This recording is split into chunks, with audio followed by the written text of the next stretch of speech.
This wasn't a debate. It was a political meltdown in real time. A leader cornered in Congress as documents started coming out. And suddenly, confidence turned into pure pressure. Because when the receipts came out, everything changed. Me.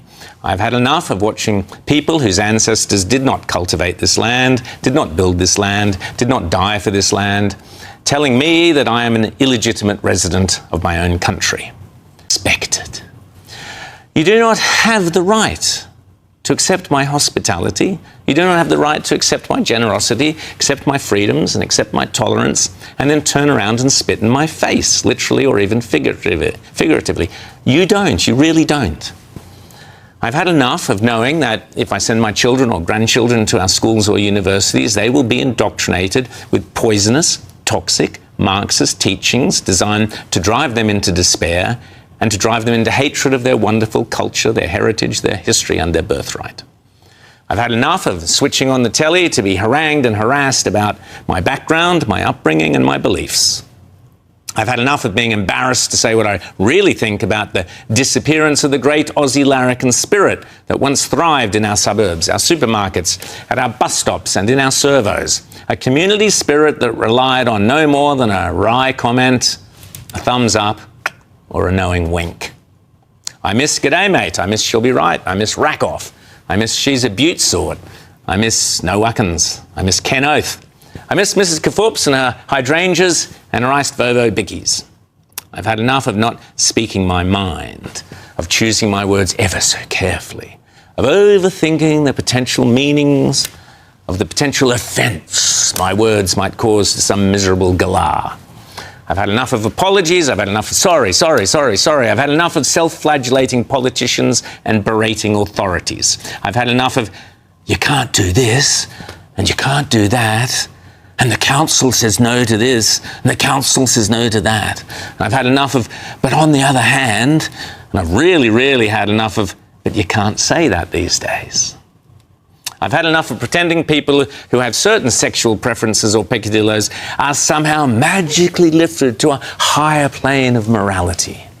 I've had enough of the dangerous and frequently grotesque mass self-delusions peddled to vulnerable young people in the name of progress, civil rights, and sexual self-identification.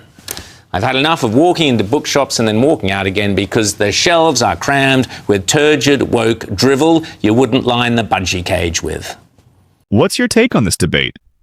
Did the arguments hold up under pressure, or did things fall apart when the facts came out? Drop your opinion in the comments and let's hear both sides of the story. I've had enough of feeling menaced and a stranger in suburbs and places I once happily walked through without a care in the world.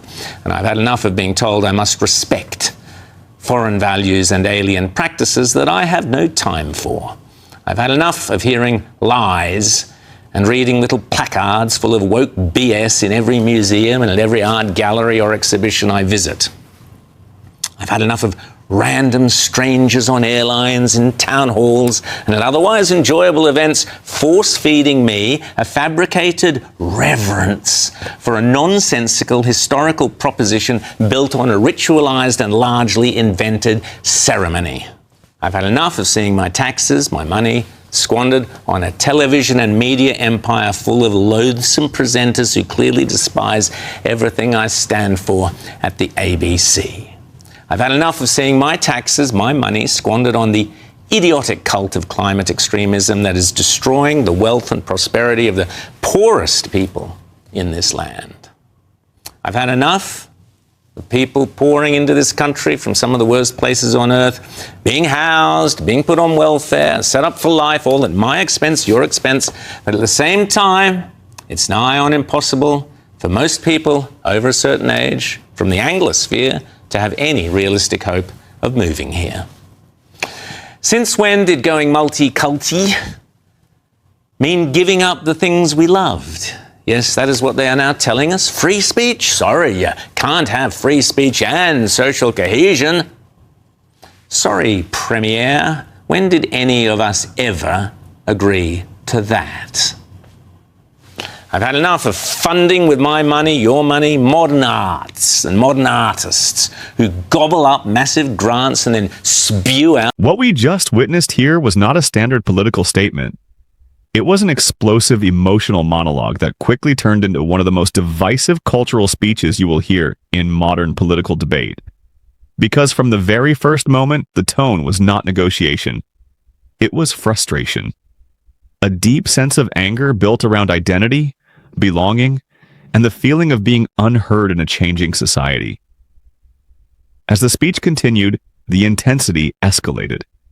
It wasn't just about policy anymore, it became about culture, heritage, and national direction, with repeated declarations of "I've had enough," signaling a complete emotional breaking point in the argument being presented.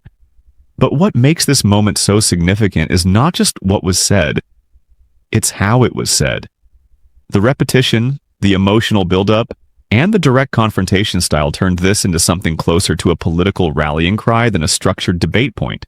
Supporters of this viewpoint will see it as a raw expression of concerns many people feel, but hesitate to voice publicly, especially around topics like cultural identity, national values, and political correctness.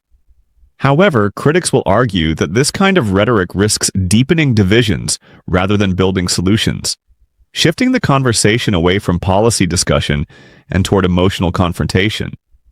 And that's exactly why moments like this go viral, because they don't just present an argument, they force a reaction. People are either strongly agreeing or strongly rejecting what they just heard.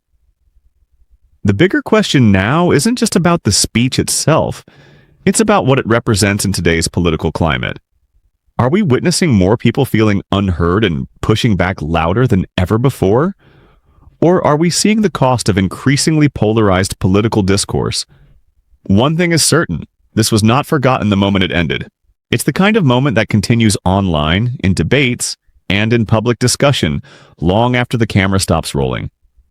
Drop your opinion in the comments. Do you agree with this, or is it going too far? Don't forget to subscribe for more heated political debates and unfiltered moments.